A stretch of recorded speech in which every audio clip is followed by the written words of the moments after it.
Good morning, good morning. Sorry, no video yesterday. I was busy getting ready for my inaugural midwinter barbecue, which went very well.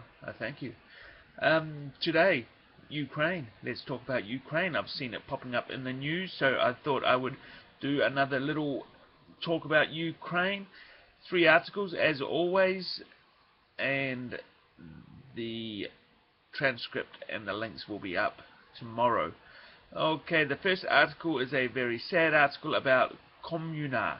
It's a mining town, but that's all gone with the war and the conflict and the downturn. Now the people are there, have got no money, no food, no medicine, and they say, what's the point in living because it's all so bad.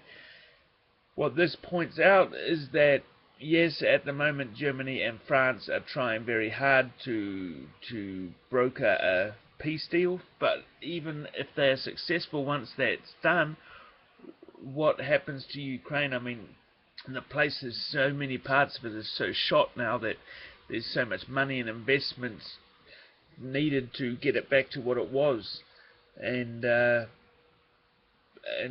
even when that's back, there's been a lot of hatred generated and a lot of people not liking each other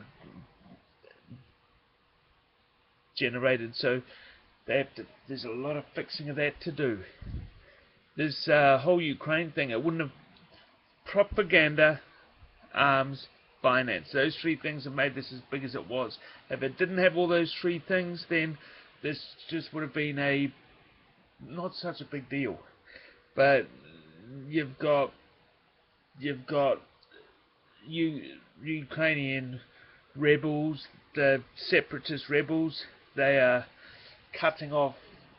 throwing Ukrainian soldiers in the mud and cutting off their Ukrainian icon insignias, making them eat them and stuff. It's all, yeah. But there you go. It's all sad. Next one. The West are arguing. Obama, he wants to send more guns into the Ukraine to help Ukraine deal with the separatists. Merkel from Germany, she says no, that would be like pouring oil on the fire. And what you've got to understand is that although the US are saying we are just giving the guns to Ukraine to sort out their problem with the separatists, Russia's backing the separatists, so it would be a direct front. So it's tough. Merkel from Germany, she's the only person who's got anything near a relationship with Vladimir Putin. He doesn't want to talk to anyone else, so she's trying very hard. Her and Hollande, the French president.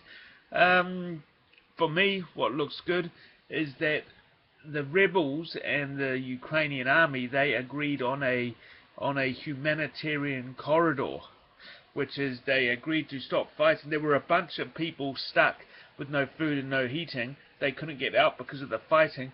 They agreed to stop fighting so these people could get through on buses. So if they can agree to that, maybe they can agree to more. Couple of points at the end of this article. Ukraine's currency, which I'm not going to try and pronounce, is now the world's worst performing currency. The bottom dropped out of it the other day. And at the bottom of this link there is a YouTube clip showing very quick in 60 seconds Vladimir Putin's highs and lows of 2014. That's that. Last article, I put this in because it made me happy because someone is trying to do the good thing. I mentioned on another video about a Ukrainian robot startup firm. Good news, making me happy. Someone else knows people need to read good news about Ukraine, so she has started a Zana Kobolinska. She started the Ukrainian Good News blog. I had a very quick look at it. Some good news in Ukraine is they are hosting a mountain bike racing competition.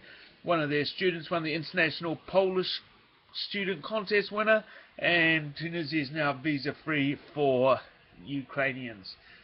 Someone trying to put out good news in the midst of all this bad news. Good on her. I hope she has more things to fill her blog with going forward. Thank you very much. See you tomorrow.